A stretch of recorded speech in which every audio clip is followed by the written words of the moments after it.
Yo, what's up, everyone? Welcome back to the MCR podcast. Today is one of those episodes that we really need to talk about, those conversations. Today we're talking about mental health, and today we have a specialist with us working here at the TUT main campus. First, I would like to welcome to the podcast, and would you please introduce yourself to the audience? Okay. Hi to your audience. My name is Tshwane University. I'm in 10 country psychologist here on main campus. Okay, thank you. Now I would like us to start here. First, let us define what mental health is and why is it important? Okay, so mental health is the state of well-being. Like for example, your emotions, your psychological well-being, and this can also, and your social well-being as well. Okay. And this impacts the way you think, it impacts your feelings, it impacts your behavior and how you go about doing things, making decisions as well. I don't think most of our audience knew that. Thank you for defining it for us. Now, I want us to dive into the kind of mental health challenges that are impacting TUT students. And how can we catch these symptoms early on? Okay, so I'm just going to maybe just run through the common ones that we see. It's academic stress. People go through academic stress, fear of getting exclusion, and also financial stress as well. Also, relationship stress, depression and anxiety as well. Those are our common ones. Okay, and then I would like to skip to the next question. Okay, how can students tell when it's time to really talk to a professional than really trying to handle it on their own? Okay, so I think one shouldn't wait until they're not able to function. Once you can see that there's some change in you, and maybe you are not getting to things the way you used to get to them, you're not able to study, you're not able to socialize, you're stressed most of the time, or feeling sad most of the time, or maybe even you just want to speak to someone. You don't have to wait until there's something wrong before you can come to us.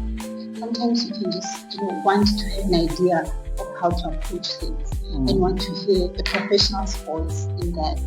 So it doesn't only have to be when you have challenges or when something negative is happening in your life. So is it like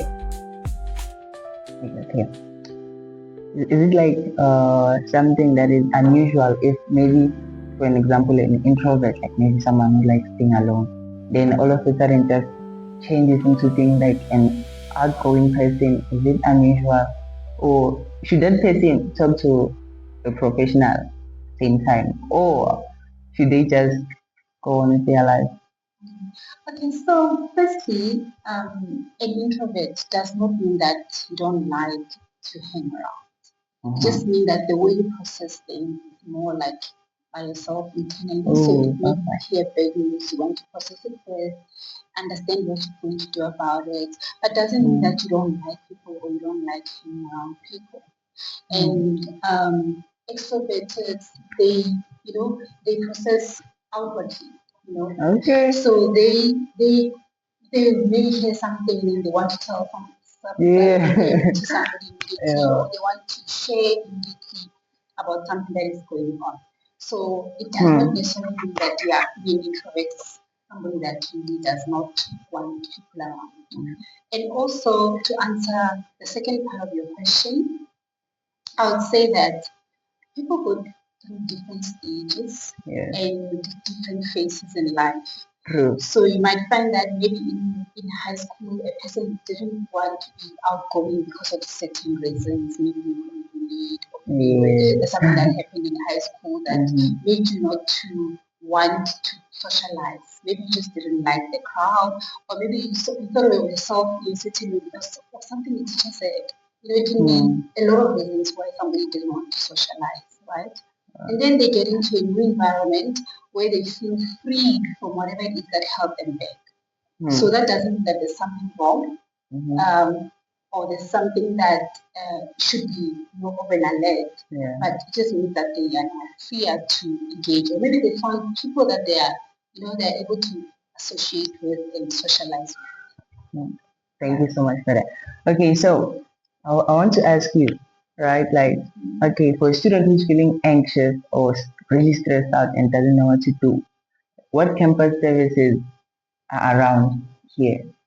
Okay, so we've got quite a lot of services. Mhm. Here at SDS is where you can come and put an appointment to see someone face to face. Yeah.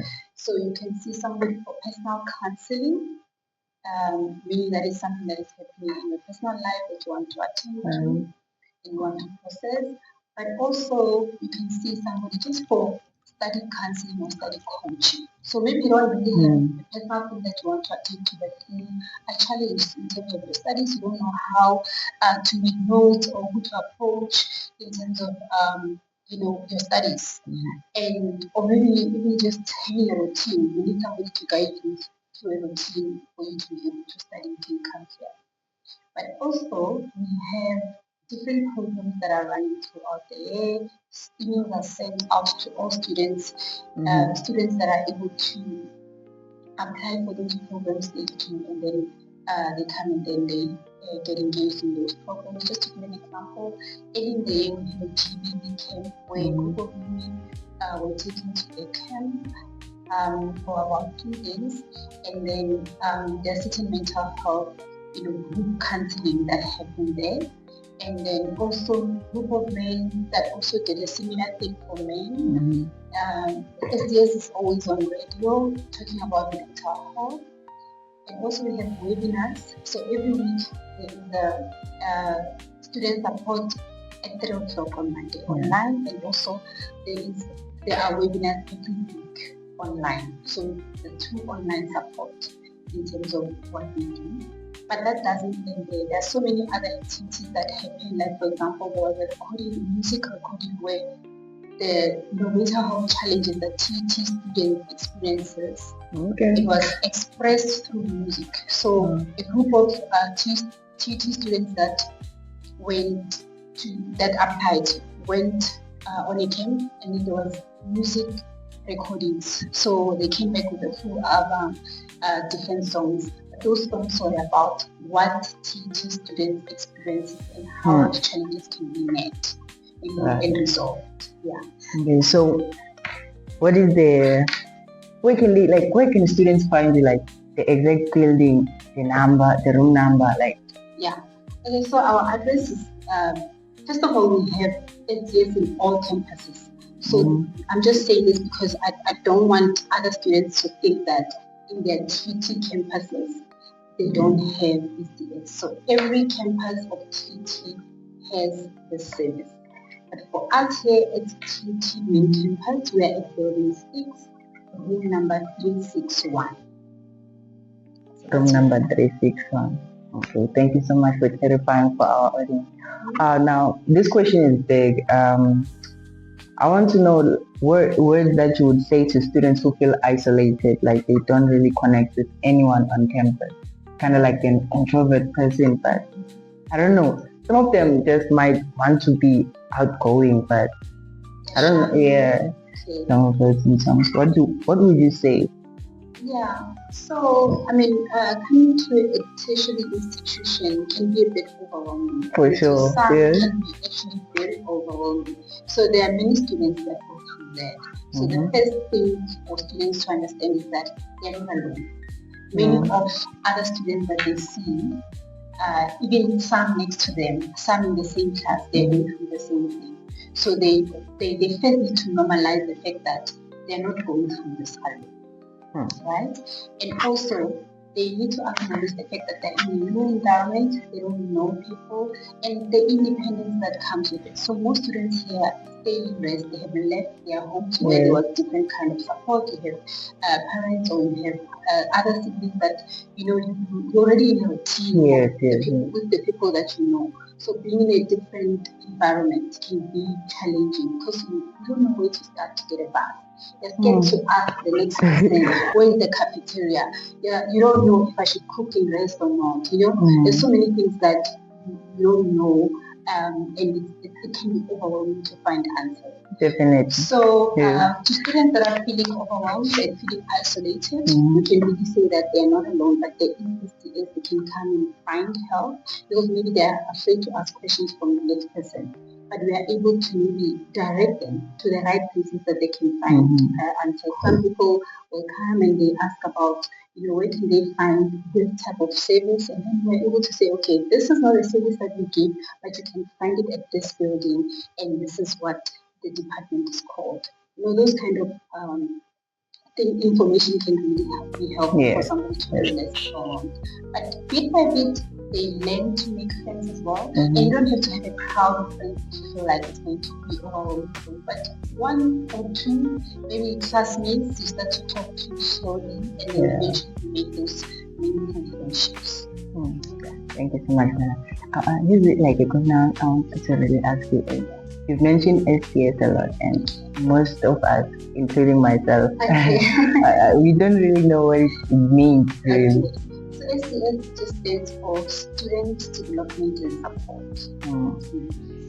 Only like about, is it only centered about like mental wellness? So we deal with mental wellness, but also with behavior assessment. So I'm sure you have heard of assessments that having IQ tests in different departments with us that they want students to be assessed so that they can know if they qualify to be in that post.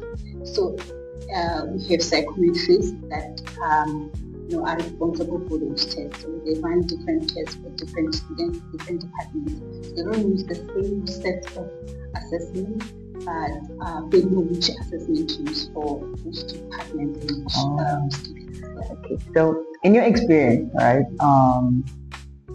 how can a student find balance between academics, social life, but still maintaining their mental wellness? I'd say a routine. A routine. A routine is very important. I know a lot of students do not like routines and they don't actually pay attention to routine. But once you figure out a good routine for yourself, you know what time you are studying, what do you need to study. So just imagine this: you maybe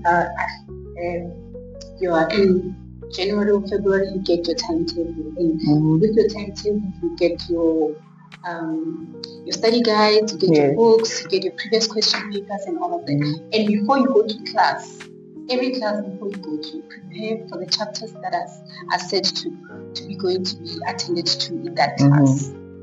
If you do that, you're already setting up a nice routine because you're already ahead. By the time you get to test week, by the time you get to exams, you have covered your work. So after class, by the time you go to class, you understand. Even if you don't understand, the class itself will clarify what you don't understand. If you still don't understand after class, you know that, okay, this is challenging. Already first lesson, you know that, okay, there's a challenge in this subject, there's a challenge in this chapter. So that's already very helpful because you are a planned and organized person. But if you wait and be on TikTok and be on WhatsApp the whole time, and then test week, a day before the test, you want to study everything, that's going to be challenging. So a good routine, knowing when to wake up, when to study, which subject to study, when are my tests, how far apart are they, when am I going to study for this one, and when am I going to study for that one. And also a very disciplined way of knowing that, okay, I see my friends at this time, I'm on my phone on this time, I'm on Netflix on this time, and also just cooking. What time do you cook? Do I prepare for the whole week and freeze them? Those routines are very helpful because you will be very organized. And once you're organized and you have boundaries, your friends will know that, when it comes to Kateo, you cannot see him at this time. Either at soccer or he's studying, or you can only see him Saturday at 4 p.m. So also having boundaries is very important. Well, that's like I never even like thought of just having a routine. Personally, no, I think like a routine. Yeah, if you like, I must say that today I had a different perspective on things. Like a routine didn't even come to mind.